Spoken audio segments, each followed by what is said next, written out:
What's up, guys? It's Dynasty from Mountaintops back again for Wild Card Weekend. Almost at another week 19, I guess it would be. But Wild Card Weekend, first weekend of the playoffs, which did not disappoint. I am, of course, joined by my co-host Jeremy. How you doing tonight, my man?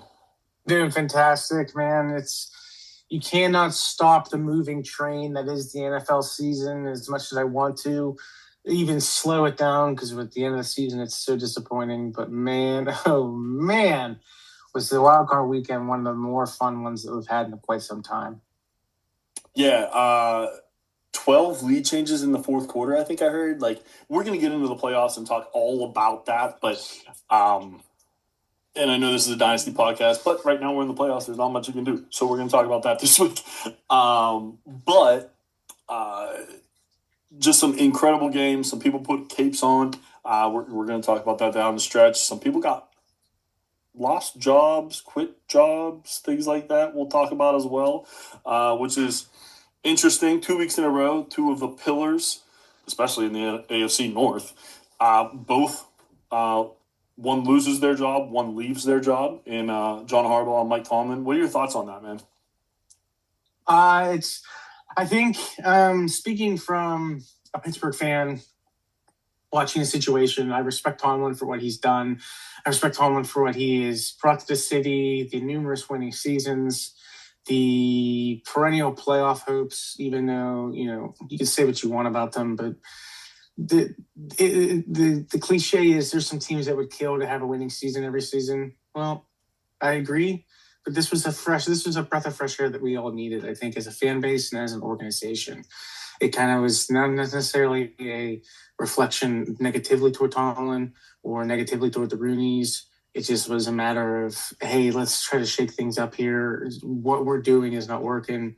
What is it? It's the definition of insanity, doing the same thing over and over again. That's what we're doing. We're doing 10-win seasons, 9-win seasons, with playoffs where we had absolutely obliterated and we restarted it. Our draft picks are too high to draft anybody relevancy in regards to quarterback. Our hopes of everything during the season to make us continue to be competitive. So this was just, again, a breath of fresh air, something that was needed. And I'm optimistic to see it. I think Harbaugh's going to land on his feet rather quickly here. I really do feel the reports are true. I really do feel that he is the next head coach of the New York Giants. But we'll see where that goes there. But yeah, the AFC North, man, who would have thought 20 weeks ago the only coach in the AFC North would be Zach Taylor? And he's the worst out of the three. Amen, brother. Amen. Sorry, I had to say that. I couldn't resist. Blows my mind that he still has a job somehow. But regardless, I guess Burrow gets hurt every other year, so he gets he gets the whole pass. Yeah. Reason I don't know. Anyway, I'm kind of excited. I love Tomlin. I hope he doesn't go into head coaching because if so, that team automatically gets better in my eyes. So people might have been right. The idea was getting, or his the words were getting stale, maybe. I don't know. It was a whole different team that felt this year almost. So they brought in all kinds of different guys. So I don't know how it got stale, but whatever. But heck of a run for him. And I'm excited to see who the next coach is going to be for the next 15 years. This will be fun. So because I've only had 2 coaches in my football career watching as a Steeler fan. Bill Cowher, who is from here, and Mike Tomlin, who might as well have been from here the way he handled himself. So Vegas residency for Tomlin. Right. Like, I mean, just he fit into the culture so well. So hopefully there's another person who's going to come in and be not the same, but be able to fit into the Pittsburgh culture that has been established for 40, 50 years almost. That would be really nice. So we'll see what happens. Enough about coaches because we don't really need to worry about them ever.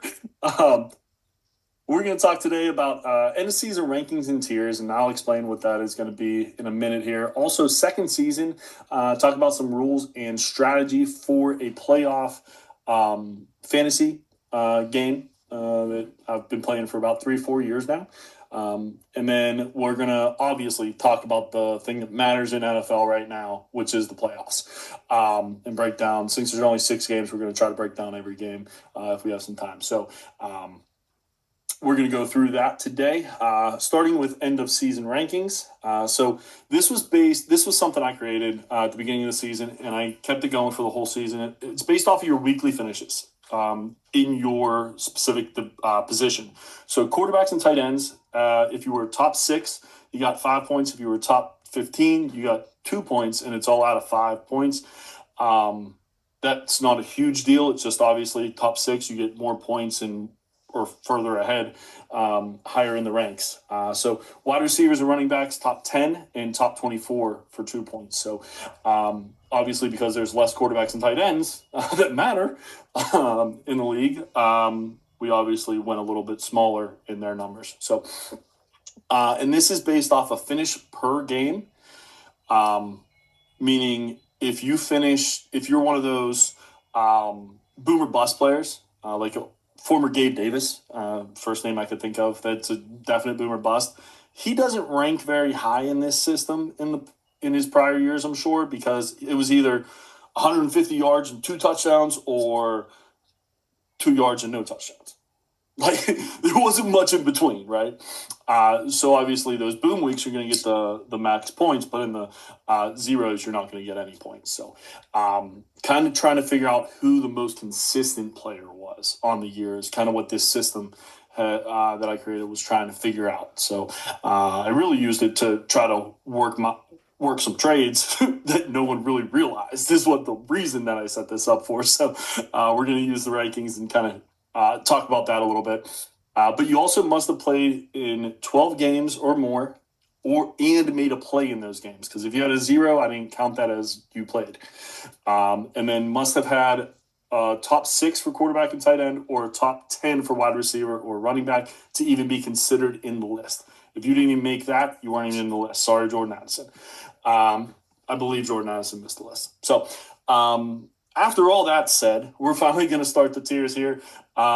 Just wanted to kind of explain it a little bit more in depth. Does that all make sense to you, though, Jeremy? Yes, excuse me, yes, it does. All right, perfect. That makes total sense to me. So we're going to start at the very top here. And no surprise, our 2 MVPs are in their own tier. Trey McBride and Christian McCaffrey are tier 1, and that is it. Those 2 dudes just absolutely smashed. So what are your thoughts? I have both of them in my championship league. So no surprise. Yeah. No surprise that I was able to be successful with those 2. Look, like CMC, I can't necessarily go any more in the MVP rate, but the offensive player of the year is a drum that I'll beat. CMC has been fantastic on and off the field, receiving, rushing, you name it. I mean, he was probably the MVP. And we'll talk about it, obviously, like you said, but he was probably the MVP for that Philadelphia game this past weekend. And Trey McBride is in his tier of his own for tight ends. I think he surpasses Brock Bowers. Again, no surprise that he is number 1 and Christian McCaffrey is number 2. Yeah, absolutely. Not much you can say about these 2. They were absolutely the best players in football, in my opinion, this past year, the most important players, at least, especially in fantasy.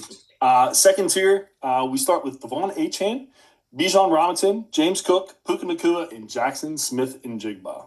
All in tier 2 together. Anyone that sticks out to you? Anyone that's a surprise? The order's kind of surprising to me, but the order a little bit is a surprise to me, but I don't know if there's necessarily anybody that doesn't belong. Achane is the sun on a cloudy team. Sometimes he doesn't get necessarily enough credit that he deserves because the Miami Dolphins are as streaky and let's just say not good. So he doesn't get his credit as much, but I'm not surprised to see him on this list, especially the 2 wide receivers. No surprise there. I know statistically they break down to be almost identical, which again, you have the numbers for that. But yeah, no surprises in regards to who's there. The order is a little surprising, just with Achane being so high up. Yeah, well, we talked about this last pod. He's the only player that I can think of in the NFL that wasn't outside the top 24 at all. So he got points every single week. He's the only person that did that. So that's why he was so high up. Even Bijan Robinson, who had an incredible year, or James Cook, they had duds. He never did. So I think that's the reason that he's so far up there. And he was really close to being in the top tier, which I was shocked about, to be honest with you. Tier 3, Patrick Mahomes, our first quarterback, Jonathan Taylor, and Drake May. I was surprised when this list came out to see Mahomes be as high as he was. I know he has less talent in Kansas City in his receiving corps. I know you could argue Rashee Rice is one of the best ones in the league, but he was missing half the season due to his suspensions, and then he got concussions. So I mean, like, his weapon wasn't necessarily there. So I was surprised to see Patrick Mahomes be as high as he was in this tier. Me and you both, brother. I'll be 100% honest with you. I was kind of shocked by that. I think Drake May and Jonathan Taylor pretty much should be in the same tier. They were both incredible, but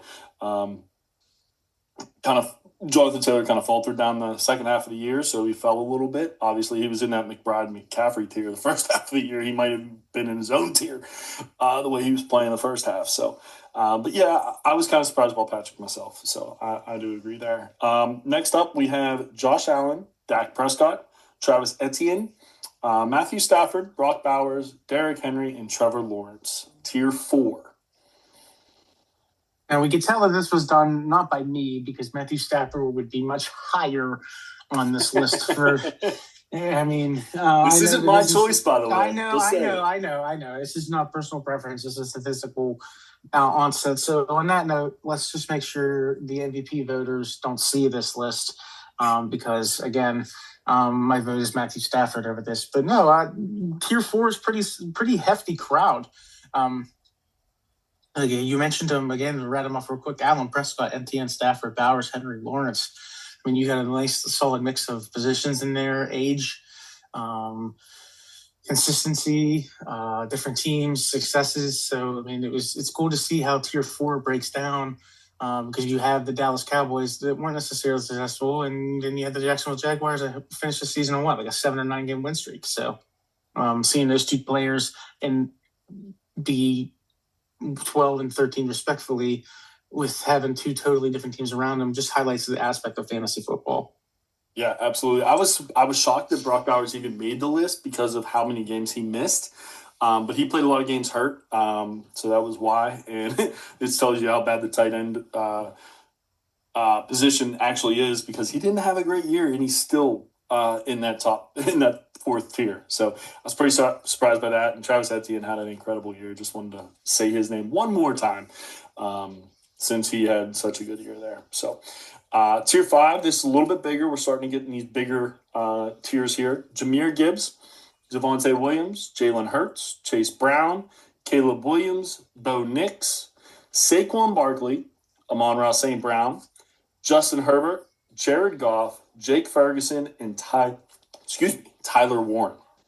Solid names in this list. Again, if you're thinking of doing this list preseason versus post, you're not going to have Jahmyr Gibbs down them this far. Now, again, I know we have multiple positions here, but again, if you were to tell me that Derrick Henry would score more consistently than Jahmyr Gibbs, I'd be a little bit surprised. And then again, that also includes Saquon Barkley being on this list and Chase Brown. I'm surprised. I don't want to say I'm surprised. I'm happy to see Chase Brown being on here. He was one at the beginning of the season who I was touting his horn, and he didn't start too hot. I believe he did most of his production in the last 10 games of the season. So ever since like Flacco started and then Burrow finished is when Chase Brown really took off, because they were a passing threat once again. But no surprises in tier 5. I could argue each individual being in here respectfully. Yeah, like you said, Chase Brown, complete opposite of Jonathan Taylor, basically. Non-existent the first quarter and a half of the season, and then absolutely, I think he was like top 3 in running backs the second half of the year and down the stretch. So I was happy that he vaulted up as far as he did. And then Jahmyr Gibbs being this low, I was shocked, but also not shocked because he had a really rough last 5 to 6 weeks. Like, it was every other week he had a big game, and not even that. So we'll see what happens with that Detroit offense. He's too good to be this low, in my opinion, at least. Tier 6, we got Josh Jacobs, Dallas Goedert, Jackson Dart, the Rook, Travis Kelce, the not Rook, Javon Johnson, Lamar Jackson, Kyron Williams, Zach Ertz, Jamar Chase, Kyle Pitts, Jacoby Brissett, Daniel Jones, and Baker Mayfield. Not to be the Bengals homer here, but Jamar Chase definitely was one that was surprised to see at 38 just because of the name. But seeing him on there, if you had him in fantasy, you kind of put it together. He had three quarterbacks that was throwing him the ball, and two of them which weren't necessarily the greatest. But he did have consistent numbers. So I was surprised to see him all the way down at 38 on this list for sure. Me too. When I saw this list, I was like, isn't he like third in receiving this year? Like right behind the two monsters in Puka and JSN. So I was really surprised that it came out this way. I think he had a lot of big games, and then there were some where he was non-existent. He didn't score touchdowns, which hurts in fantasy, obviously. To get points, I mean, you need 60 yards just to get one touchdown point, or a touchdown and 60 yards equal each other. You know what I mean? So, or six catches. That's a good call out because he didn't score that many touchdowns, especially last season. Like I said, last pod, he went like week 9 until week 16 without a touchdown. So that's a very good call out. The lack of touchdowns hurt him. I think that's the reason why. The other person who's kind of surprising that he was this low, and it's only because he absolutely had 3 games that were insane, and now he was tight end 2, is Kyle Pitts. I thought he was going to be a little bit higher on the tiers, just because he is tight end 2 on the year. Like, you would think he'd be higher than tier 6, and higher than some of the guys who are above him. But he had such boom weeks, and when I mean boom, like I think he had over like 2 or 3 weeks over 30 points, and in tight end words, that is insane. So he also had a lot of duds early in the season, so that didn't help at all. We had Brock Bowers, you called out earlier. He was the second tight end on this list, and he was actually kind of a little higher than what we thought. And it just shows the caliber of the boom and bust games that Brock Bowers has.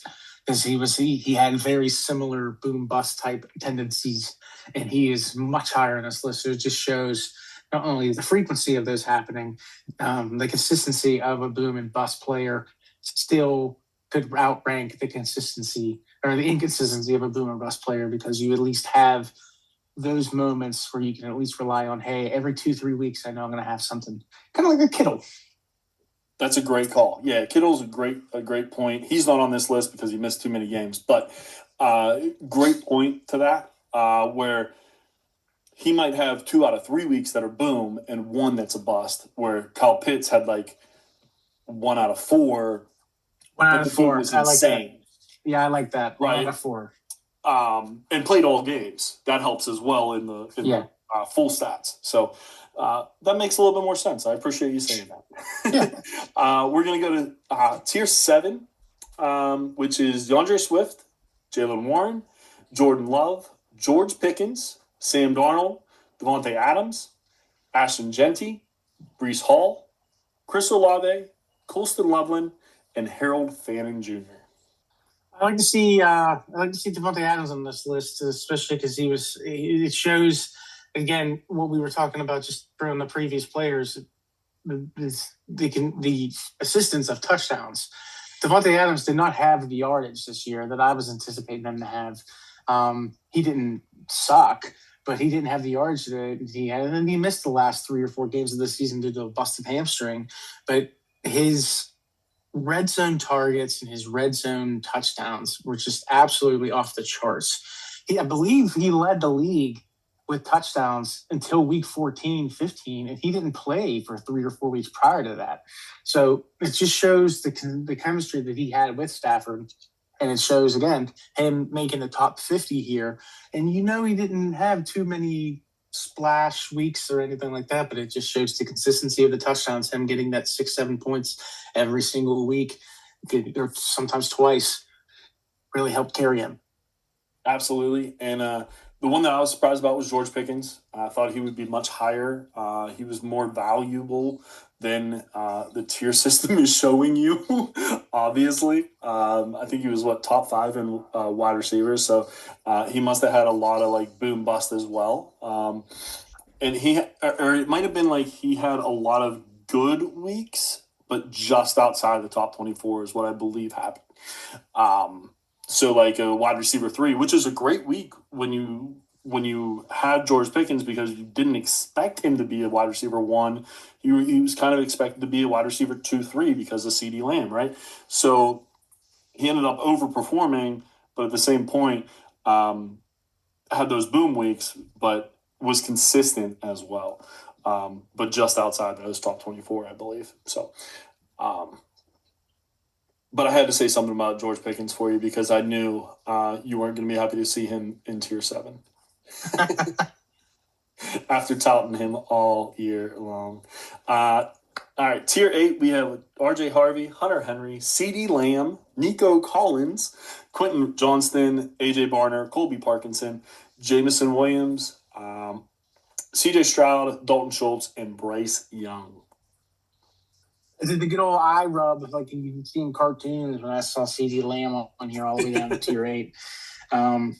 And you gave a good explanation as to why, so I'll let you have the floor on that one. But I do want to give AJ Barner his flowers. Good to see a tight end with not necessarily as much following or consistent, hey, draft AJ Barner type talks. But I mean, he made the top 60. He made top 5, top 6 tight ends here. And that shows, again, his consistency. He's been utilized as the push guy there, so you get some potential red zone touchdowns there. And yeah, he has just stayed in relevancy with Darnold. Darnold likes his tight ends, and he became tight end 1. Yeah, I think what happened with CD was, obviously he was hurt, so he didn't have as many opportunities, but he was in the top 10 to 24 a lot. He just didn't hit the top 10 very often. And losing those 3 points on a weekly basis or more really hurts you whenever there's so many good wide receivers in the NFL. He was good. Obviously, George Pickens was a little bit better this year, as we all know. But I have a feeling if people look at this, or if people think he's going to have a bad year next year, scoop him up. That's the one guy I would recommend to try to get. Now, anybody in my league that when I already have him, don't ask, because he's not for sale. But any other league, I'm trying to get him. So, because he does probably have a lower sticker price than a normal year for CeeDee Lamb. So, tier 9, we have Rico Dowdle, Quinshawn Judkins, Theo Johnson, Geno Smith, Kenneth Walker, Zach Charbonnet. I thought that was interesting. Kenneth Gainwell, Trevion Henderson, Chico Conquo, DK Metcalf, Cortland Sutton, Zay Flowers, and David Njoku.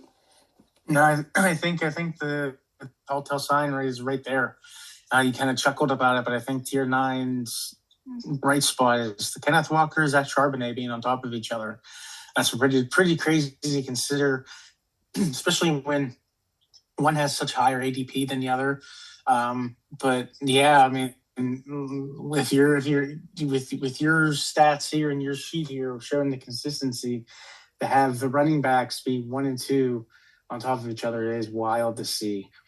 I thought that was hilarious. Obviously, I didn't realize that actually happened until I just read it. So that's pretty funny. Yeah, very funny. So, tier 10 is enormous. So bear with me here.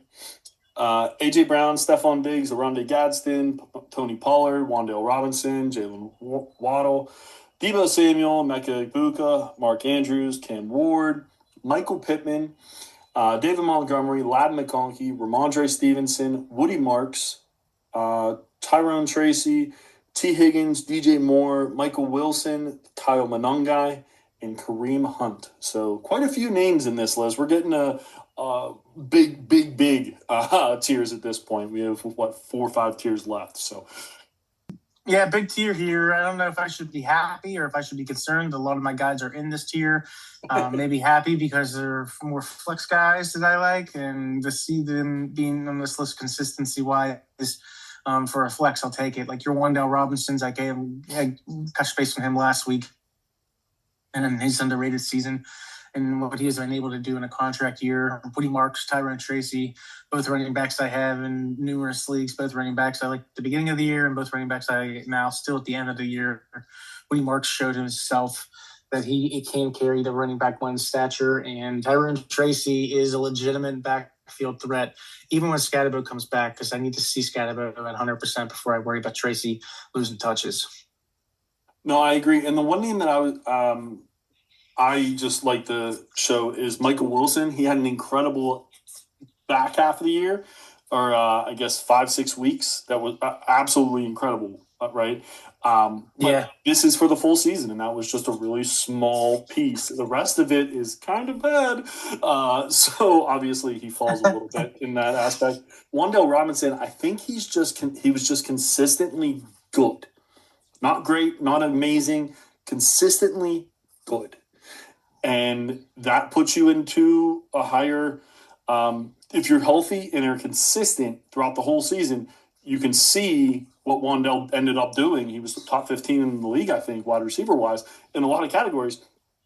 But when you're looking for consistency throughout, top consistency throughout, that's why he's a little bit lower on here, is what I see. Kind of the same with Stephon Diggs. He was good all year, but there wasn't as many boom weeks, and there wasn't as many wide receiver twos, a lot of wide receiver threes, if that makes sense. So those were a couple names that you would want to point out, kind of like Michael Pittman as well, same thing. Next up, tier 11, Chuba Hubbard, Ja'Cory Krosky-Merritt, Bill, Tedero McMillan, Jordan Mason, Alec Pierce, Cade Otton, Pat Fryermuth, Keyshawn Booty, couldn't think of how to say his name, sorry. Parker Washington, Rashad White, TJ Hawkinson, Dawson Knox, Devonta Smith, Sean Tucker, Keenan Allen, and Troy Franklin. A couple names jumped out on this one here as well, just from ones I've had, but it was the spot 100, Bill. Let's throw some shout out to him. I mean, if it wasn't for the preseason, he was getting no love at draft time. Like there was nobody really drafting him really early. It wasn't until he started impressing in camp that he started getting the attention in dynasty circuits. So to see that he is up here on this list and he finished the season as well as he did with having the Commanders not be very successful this year and having Jalen Daniels not be healthy, to see that he's cracked this list is good to see. Yeah, for me, I was shocked that Tedero McMillan was this low. I think the rookie of the year, personally, for the consistency throughout the year, but maybe not, because it's not a very good finish to the season, I guess, for the whole season there. So I was really surprised to see him this low. Tier 12, we're getting a little bit shorter again. Emmanuel Wilson, Tyler Algier, Justin Jefferson. I'll say that again. Justin Jefferson, Blake Corum, Romeo Doubs, and Brian Thomas Jr. Justin Jefferson in a non-injury year is between Tyler Algier and Blake Corum. Brian Thomas is in the same tier. Yeah. Horrible. That is some horrible output for ADP. Like that is bust 1A and bust 1B in my opinion. Absolutely. So yeah, to see those two down this low, it's disappointing, especially knowing how many people spent how much draft cap and ADP cap on those two individuals. I know we got to move on, but think about all the people that were super excited about J.J. McCarthy that went out and got Justin Jefferson for probably 2 firsts, if not more. I mean, you lost 2 firsts and you had absolutely nothing to show for it this year. Now, obviously, I think he's going to be better moving forward because it's Justin Jefferson. He's incredible. And he still hit the 1,000-yard mark, which I don't know how he did that with the 3 quarterbacks he had this past year, but he did. So that was good to see as well. But yeah, when I saw Justin Jefferson and Brian Thomas in tier 12 out of 14 tiers, I was pretty surprised. Next up, we have tier 13, so the penultimate tier. I guess bottom penultimate tier, I guess would be the right way to say that. Devin Singletary, excuse me. Trey Tucker, Khalil Shakir, Ryan Flournoy, Dylan Sampson, Rashid Shaheed, Marquise Brown, Hollywood Brown, for those of you who know him better that way. Xavier Legette, Jaden Higgins, and Luther Burden. Good to see Luther Burden on this list, considering how little he had action at the beginning of the year. This was definitely a consistent increase of production, increase of snap counts, increase of usage, everything in between. I'm looking forward to seeing Luther Burden next year. And props to Rashid Shaheed for being on this list. I know you and I are both fans of his. To be on this list, showing some consistency. I know he had a little bit of an injury and he had a trade. So just to have that type of quote, turmoil in a season and still make the list of consistency is good to see. Yeah, what a backfire of a dynasty thought process for a trade, huh? Rashid Shaheed, when he went to the Seattle Seahawks, I was like, sweet, this is going to be amazing. JSN's going to take all the attention. He's going to give you the deep ball. Like, this is going to be unbelievable. Wow, did that backfire. Did not work out the way you expected it to. At least I expected it to. I was really excited for this. So very happy that he's on the list, but also if he would have just stayed with the Saints, I think he has a better year, to be honest with you, on that one. So, and then the final tier, these last 2 tiers are kind of just players who did it once and then might have done it a couple other times in the 12 to 24 range or anything like that. So last up, we have Kendrick Bourne, Keaton Mitchell, Devontae Turpin, Chamari DK, Demario Douglas, Xavier Hutchinson, Marvin Mims, and Dontavian Wicks rounds out our 138-person list. Yeah, well done. Well done. DK was one that jumped out on this tier. I think he, if you told me that he was a little bit higher, I would not be surprised. It seems like his name was thrown around a lot in regards to production. So I'm not surprised to see him on here. He seems to be a nice target for Cam Ward. Yeah, there's a couple rookies that you saw glimpses of that you think might be a little bit higher in lists next year. I believe he's one. Luther Burden's for sure one. Tedderell McMillan, I still don't understand how he's as low as he is on this list. I think those 3 are going to catapult up into that top higher tiers for sure next year with their ability. So, but yeah, I was pretty surprised to see DK there as well. But yeah, so this was based off of, like I said, some pure numbers. It's still a work in progress, so hopefully we evolve it a little bit further next year and it'll be even more sealed up here. But what'd you think? Biggest takeaway, I guess, for you here? I don't know if I have necessarily a big takeaway. The biggest takeaway is seeing the consistency lists versus trying to just average out points. The lists side by side are so different. And the consistency one that you have generated is one that should get a little bit more attention because consistency is what wins these championships.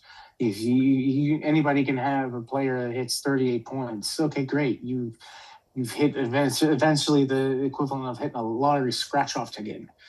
You hit 38, and okay, great. But if you want consistency, you're looking for that $1,000 a week of life, man. That's what you're looking for. That's the lottery ticket you're looking for, and you have them.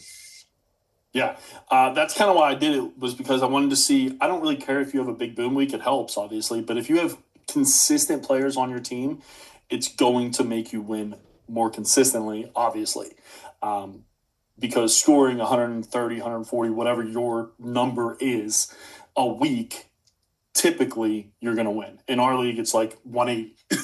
In the one league DVP, it's like 180 is an average or higher than average score, right? So we're a little bit insane when it comes to the numbers. But that's why I did this, was because I kind of think some other stats are a little overblown, and I wanted to see what the most consistent players were, and that's what we were trying to come up with there. So hopefully this helps some people for next year, kind of see who the consistent people were and maybe be able to go out and get some surprises there. Moving on, we have second season. So what this is a playoff fantasy football league option. Basically rules, you must pick one player from each team in the playoffs. So there's 14 teams in the playoffs, 7 from each side. So there's 14 spots you have to fill out with a roster of 2 quarterbacks, 4 running backs, 4 wide receivers, 2 tight end, a kicker, and a defense. Now, I don't like kickers and defenses, but that's how this thing's played. So does that all make sense to you, Jeremy? I know you haven't played this before, but we kind of talked about it in the past. Yes, yeah, it makes sense. Seeing the breakdown of the 2-4-4-2 and then the kicker and defense, that it helps. Yes, that's a better way to say it. 2-4-4-2-1-1. I like it. If people knew what that meant, that's great. And for me, I did win this last year, so I kind of wanted to bring some strategy into it as well. Give some takeaways. Obviously, can't help you this year, but just food for thought for the future. So first off, QBs need to play at least 3 games, in my opinion. That's going to be your highest scorer more than likely on a week. Now, obviously, of course, it backfires that way, and my highest scorer is my defense this week. We'll get to that in a second.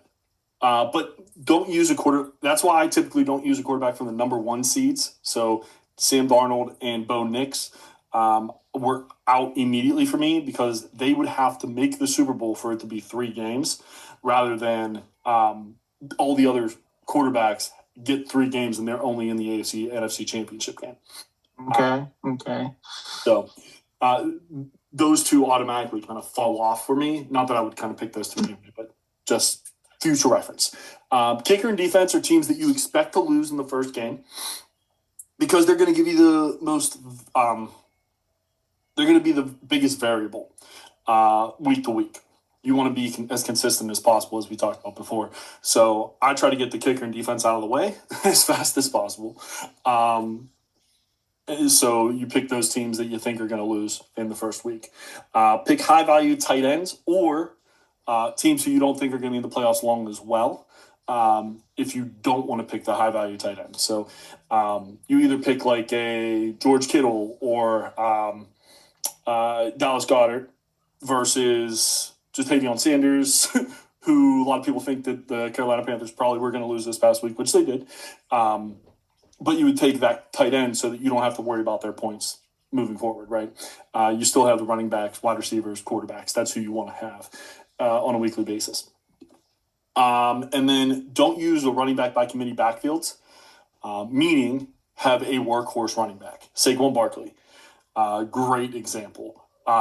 Christian McCaffrey, great example. Like those kind of running backs that aren't a tandem. So Rico Dowdle, Chuba Hubbard, I wouldn't pick either of them because it's 50-50. Most of them. Gainwell. Gainwell and Warren, even though I backfired on that and did take Gainwell because I liked their option there. But yeah, Gainwell and Warren, you don't want to pick them because they kind of split all the time. So that's one as well. And then last, for wide receiver, I usually take that position as my last pick, except for maybe 1 or 2. So if you want to take like a JSN or a Puga as a stud, that makes sense. But wide receivers are so watered down in the playoffs, meaning like they're all the same, it feels like, a lot of them, at least one for each team, that you can take those wide receivers as your last pick. And there's a wide receiver on every single team that I trust. So that's why I take wide receivers last. So those are the strategies I use most of the time to pick how I set up my lineup and go from there. And it worked out last year. This year, we'll see. I'm in 7th right now, so we'll see what happens. Your thoughts? It's a good call out about the QBs. I didn't think of it like that at all. But I mean, you're obviously going to want to have the points acquire there, so you're going to want the Matthew Staffords and the Brock Purdy's over the next, like you said. So that's a good call out. And then also the running back by committee backfields. That's something also you want. It's a good call out to avoid, because as much as the Gainwells or the Montgomerys are attractive, you still want to be able to try to capitalize as much points as possible. Yeah, and I'll say for future reference, I will not do that again because Gainwell absolutely backfired for me, which was unfortunate. But my thought process in that, and I'm just going to go on a tangent, is Rodgers wants to get the ball out fast. This defense runs all over the place. I figured they would throw the ball down to Gainwell a lot. I didn't realize how good Petrie was at tackling in space. So that backfired. But hence why I should have just listened to myself, right, Jared? That's right. So go with the gut. Yep. They caught me on that one. So anyway, all right. So we are, now that we've talked a little bit about second season, I just like introducing it a little bit. I'm going to talk about it throughout the week just to let people know kind of where I'm at and reiterate and things like that. But we're going to go through the playoffs here, game by game. Not a huge breakdown, but at least give you some information on each game and kind of what we thought. So first off, Saturday afternoon, we had our first game, Los Angeles Rams versus the Carolina Panthers. Insane game. 34-31, the Rams win. Matthew Stafford, who is on my team, 24-42, 304 yards, 3 touchdowns, and an interception. Heck of a day for him. Kyron Williams, 13 carries for 57 yards, but also caught both of his passes for 18 yards and a touchdown. And then Puka Nacua, of course, 10 of 18 targets, 111 yards, and a touchdown. Also carried the ball 3 times for 14 yards and another touchdown. So the Rams had a really nice day there. For the Panthers, we have Bryce Young, 21 of 40, 264 yards, a touchdown and an interception. And also ran the ball 3 times for 24 yards and another touchdown, which we don't see a whole lot from Bryce, which was nice to see. Chuba Hubbard, 13 carries, 46 yards, and 2 touchdowns. Also caught 2 of 4 balls for 13 yards. And then Jalen Coker, Cokeheads unite, as some people would say. 9 catches on 12 targets, 134 yards, and a touchdown. What do you think about this game here, Jared? This was a fun one. It was a thriller if you want to throw that term around, because like the Rams jumped out to what was it, like an early 14-0 lead, but then the Panthers fought back and took the lead late in the game after a blocked punt. But my boy Stafford did what Stafford does best, and I think he's the best in the league right now at putting the game on his shoulders and going and win it. So he made a nice pass to Parkinson in the corner of the end zone there and took the lead. Rams win. It was a fun game to watch. I did not expect the Panthers to put up that much of a fight. I don't want to say this game, I was anticipating it's going to be a blowout, but I did not anticipate me to be sweating. I am hoping the Rams represent the NFC. So I was sweating a little bit to see the Panthers bring on what they brought, but ultimately it ended up being a victory for Matthew Stafford and the Rams. So I started watching this game late. It was 17-7 Rams, and I was like, I'm turning this off. There's no point to watch it. It's over. Rams are up already. No worries. And then Carolina storms back, and I was shocked that they stormed back, take the lead, and then, Matthew Stafford, what an incredible pass. Colby Parkinson is a dude for the future. They got too many tight ends there. They got too many. Even the Steelers are saying they got too many tight ends. So heck of a game. A little bit worried about the Rams, not going to lie. But I think the Panthers are going to be a team to be reckoned with in the next coming years. Couple years here. I like what they're building. Next up, we have Buffalo Bills, Jacksonville Jaguars. 27-24 Buffalo. Heck of a game. Josh Allen, 28 of 35, puts the cape on, 273 yards and a touchdown, 11 carries for 33 yards and 2 more touchdowns. Khalil Shakir, 12 for 12. Yep, didn't drop a ball. 82 yards. And then Jaguars, Travis Etienne, 10 carries, 67 yards. Cut off out of his balls there, 49 yards and a touchdown. And then Parker Washington, 7 catches on 12 targets. 12 targets for Parker Washington. He looked like he was the only wide receiver on the field for a minute there. 107 yards and a touchdown, and then also 2 carries for 2 yards. I think you mentioned it. I know you mentioned it, but I think the highlight is what you mentioned. Shakir going getting 12 targets as well as Parker Washington. I mean, you're seeing youth at wide receiver getting the ball and in opportune times and getting the ball frequently in situations of which it's needed. So seeing those 2 young wide receivers get 12 targets each, mind-boggling, to be honest with you. Yeah, you have Brian Thomas Jr. and you have Jacoby Myers, who I actually took after all the conversation we had of how bad I don't like Jacoby Myers. I took Jacoby Myers, and he got 1 point. Because the young man in Parker Washington just took over the game for the Jaguars. So I'm a little bitter on that one. But I digress. What a heck of a game. This game was incredible. I kind of thought who won this game, as much as I love Drake May, was going to be the AFC, was going to at least be in the AFC Championship game. Now we'll see what happens. But because they do have to play Drake May. No, they play Denver, right? Who's this? Buffalo or Jacksonville? Buffalo plays Denver. Yeah, so Houston plays New England. I can see this being an AFC East showdown. Foreshadowing there. I did miss a game, though, so I apologize. Probably caught you off guard there. Green Bay Packers played the Chicago Bears in the longest rivalry in football history. If you haven't heard that before, shocking. 31-27, Chicago wins. Jordan Love, 24-46, 323 yards and 4 touchdowns. Also carried the ball once for 11 yards. Romeo Doubs, 8 catches on 11 targets, 124 yards and a touchdown. And just an incredible day for those 2 guys. I mean, it was all Doubs. It seemed like. And then for the Bears, we had Caleb Williams, 24-48, 361 yards and 2 touchdowns, 2 interceptions as well. And then 4 carries for 20 yards. DeAndre Swift doing his thing, 13 carries for 54 yards and a touchdown. Also caught both of his passes for 38 yards in the air. And Colson Loveland, who was on my team, finally, we get to talk about my team in a minute, 8 catches on 15 targets, 137 yards. 15 targets for a tight end. Do that every week. I love it. Yes, please. Very McBride type numbers, isn't it? I mean, yeah. That's insane. It's a Puka number. It's not far off Puka. Well done. Well said. Yeah, it's true. But like it's there. That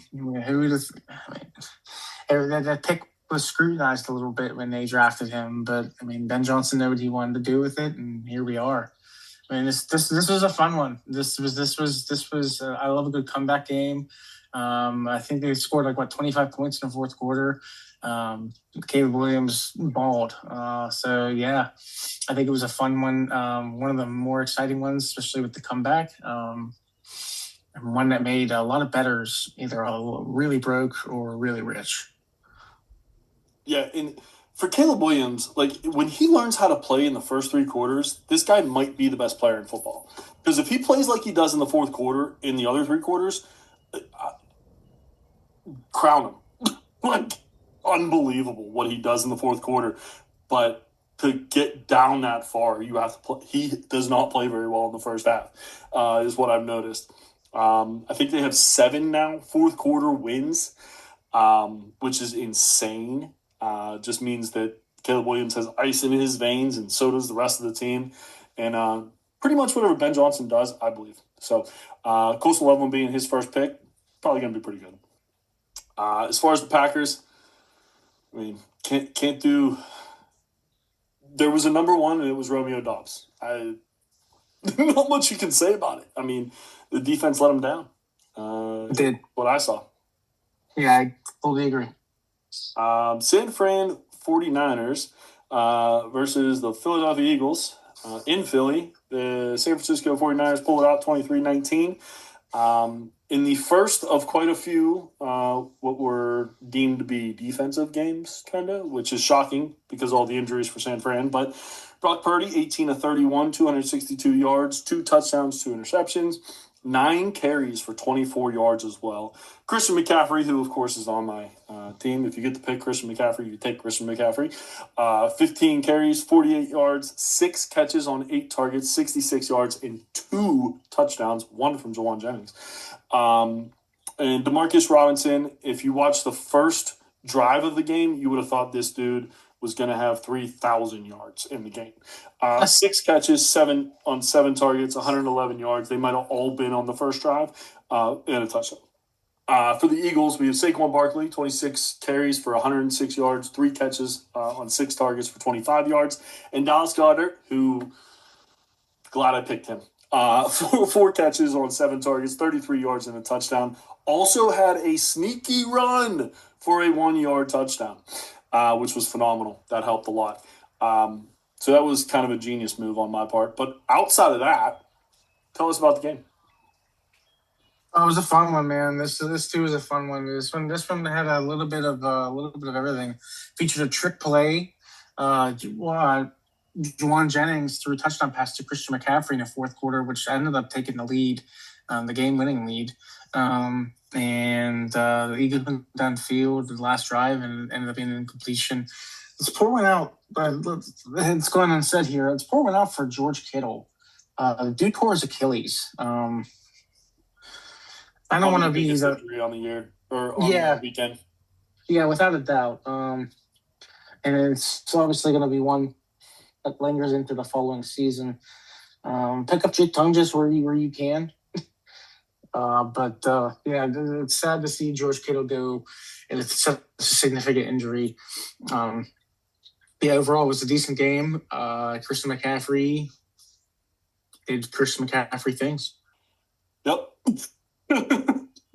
Yes, he did. And the craziest stat I heard was Jawan Jennings now has as many touchdown passes as Justin Herbert in the playoffs. And I am a Herbert fan. I don't like hearing that, but I thought it was hilarious to hear. I have not heard that. That is good. It's pretty interesting. So, yeah, not so good for the Chargers, and great segue there because here we go. Here we go. Los Angeles Chargers and New England Patriots, 16-3. The Chargers defense had 5 sacks at least. 3 were for Odafe Owe. Yeah, well done. Pardon me if I get that wrong, but I think that's right. That was it for the Chargers. They looked absolutely pathetic on offense, and the Patriots defense was a reason why. But Drake made the Drake May thing, 17-29, 268 yards, a touchdown, interception also, 10 carries for 66 yards as well.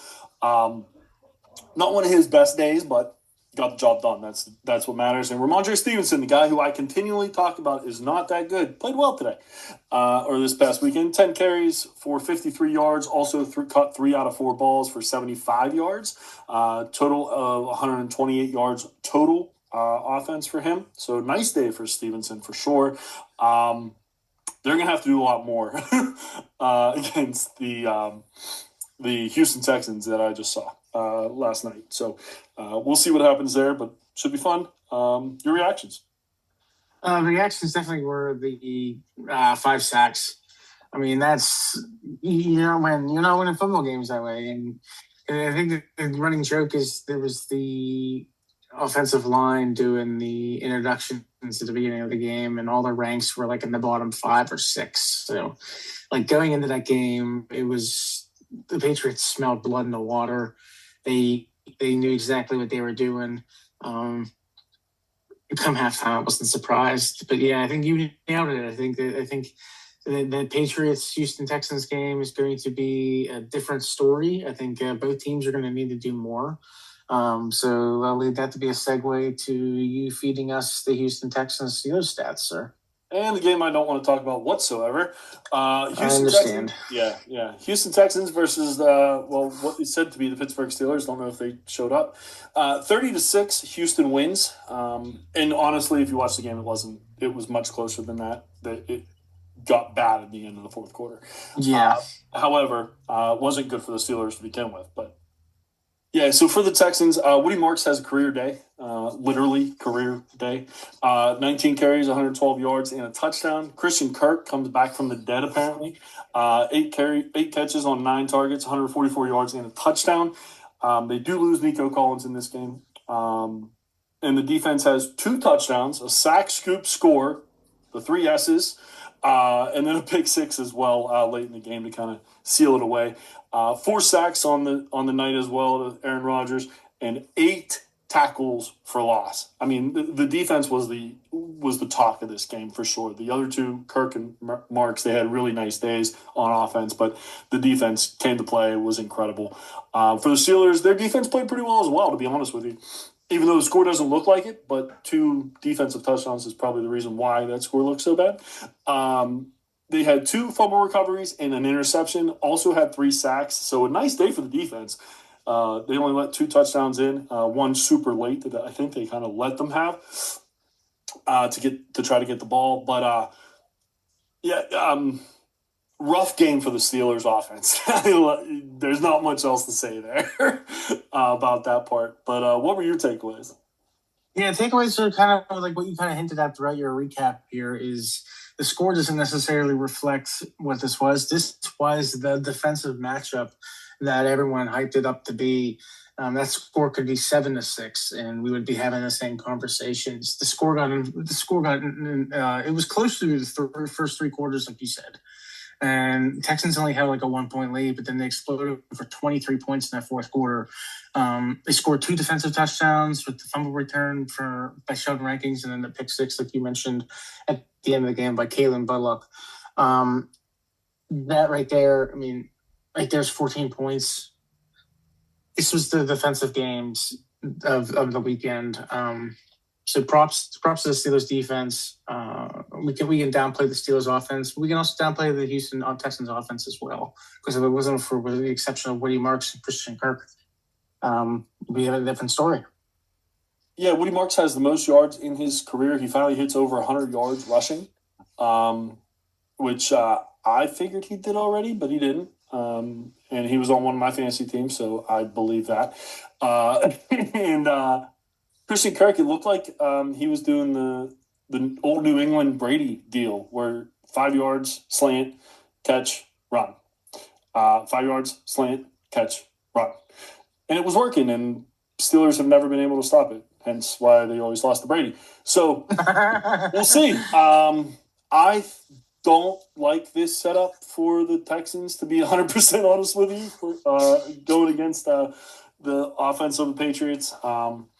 But I also don't like the fact that they're probably going to destroy Drake May, and hopefully he doesn't get hurt. I'm worried for him. After seeing that defense, that was incredible. Can't talk enough about that, how good that defense was. But yeah, I mean, anything else you wanted to talk about from the weekend that was? It was kind of cool coming off of the NFL real quick. For me, the weekend that was started on Thursday because we got to see the 2 college quarterbacks who are suggested to be the 1 and 2 overall picks in the draft play each other. And one looked insanely good. The other one, well, he played a really good defense.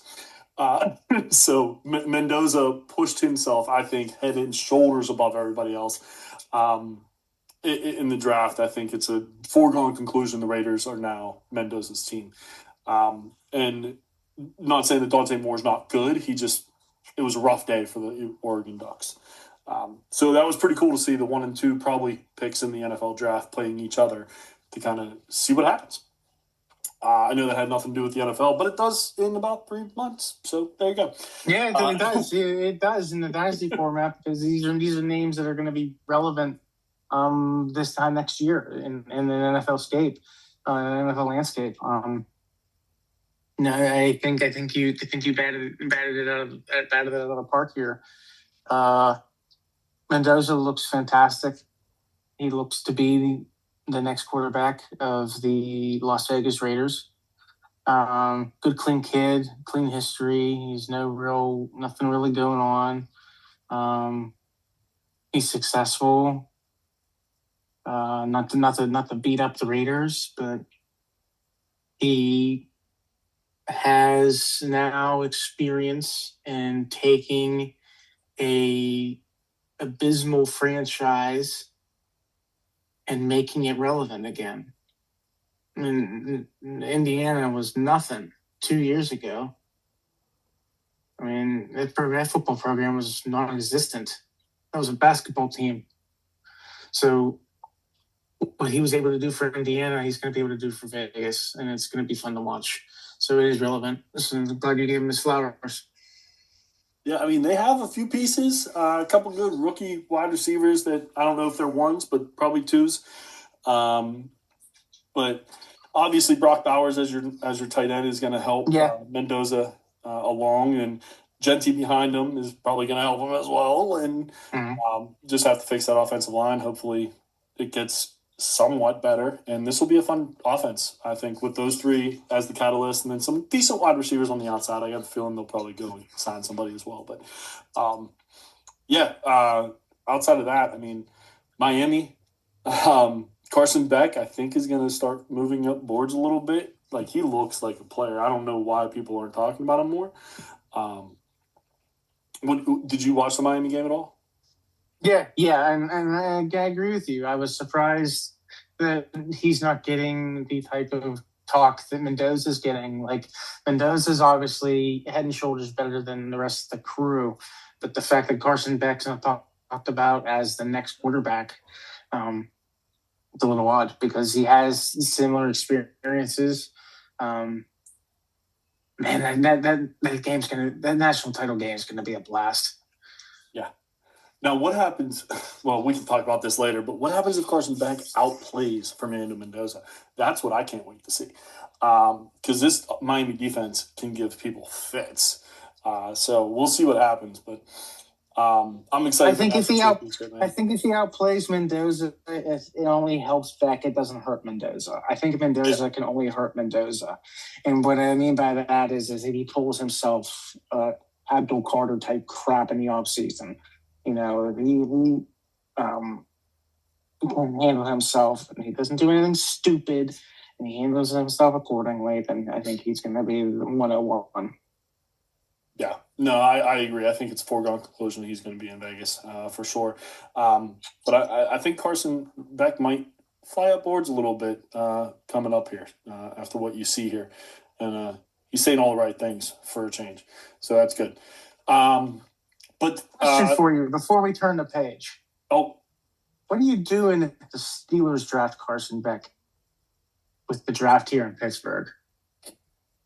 I'm excited if they draft him. Hopefully not first round, but if they draft him second, third round, I'd be very happy. It gives some opportunity to see what two young guys are going to do. And Will Howard, I think, is going to have an opportunity to win the starting job. Carson Beck. So Carson Beck should not be a draft pick, is what you're saying. You think you want to see Will Howard get an opportunity? No, what I want to see is get a couple young guys for the Steelers personally. What I want to see is get a couple guys, give them a chance. See who succeeds. If no one does, your team's going to suck. 2027 is going to be insane with quarterbacks. And from what everyone's saying, a lot of people think this is going to be a really good quarterback class in 27. We thought that about this year as well, and look what happened. But with a lot of people coming back to college from 26 to 27, the 27 class looks like it's going to be insane. So, and there's a lot of top echelon guys. So see what you get with some young guys next year, in my opinion, especially if it's a Beck or a Chambliss who's kind of rising up the boards a little bit. And give Will Howard a chance. I think Mason Rudolph, we know what he is. Whatever, if you want to keep him, that's fine. and give a couple guys, kind of like what, I can't believe I'm saying this, kind of what like Cleveland did. They gave a couple guys a chance, see what they had. They don't have anything, in my opinion, and they're probably going to find a new one. That's what you want to do. You want to see what you have. If someone piques your interest a little bit, he might be your starter next year in 27. But this class in 27 is so deep from what it sounds that I would take a chance this year. And if it doesn't succeed, that means you have a better chance of getting one of these quote unquote can't miss. I know there's no such thing. But that's what they say. These can't miss quarterbacks that are coming out in 27. Good. I love it. So long-winded explanation there, but that's kind of where my head went. As soon as Tomlin left, we have a new coach coming in, so maybe he'll blow up everything is what I'm kind of thinking. So we'll see what happens there. But I'm hoping for an 0-17 season next year, to be honest with you. Hook 'em horns. Welcome. Arch Manning, that would be lovely. But anyway, enough of my pipe dreams that probably will not come true because the Steelers are never that bad because they play the Browns. Sorry, I had to give the digs. No, it's going to be interesting next year. That's for sure. But I digress. Anything else you want to talk about? I can spit football all day, man. I'm good. I'm good. I think we got a great summary here of second season and what these playoff games were all about in this past weekend, and players and how they rank in consistency. I know I learned a few things in regards to the consistency scales, and I'm looking forward to, in my opinion, the best weekend in football, the divisional round. Yeah, I mean, what we got? Four games? Six? Yes. 4 games. We got 4 games left. 8 good teams, so we'll see what happens. We'll talk about it next week, as well as fantasy role options. So what we're going to do is kind of give a couple different ideas of what some changes to the league could be for your league, especially if you're a commissioner, bringing some freshness to leagues that are kind of not getting dull, but getting repetitive, I guess would be the right word for that. So we'll bring some options there, some pretty unique ideas, hopefully. But other than that, we thank you for listening tonight. I'm Mickey, obviously, for Jeremy as well. Make sure you listen to us on Podbean, YouTube, or Apple. Check out our socials at dynastymttops on Blue Sky and X. Also, email us dynastymttops@gmail.com for any comments, show ideas. We're getting into the slow season, so we could use those. And what did you think about the rankings? What do you think about the games this past weekend? Anything you want to kind of talk about as well? Are you in a second season? How are you doing? Things like that. So for Jeremy, I'm Mickey. This has been Dynasty for the Mountaintops. Have a great week. Enjoy football. And if you're in any playoff fantasy leagues, good luck. Thanks a lot, guys.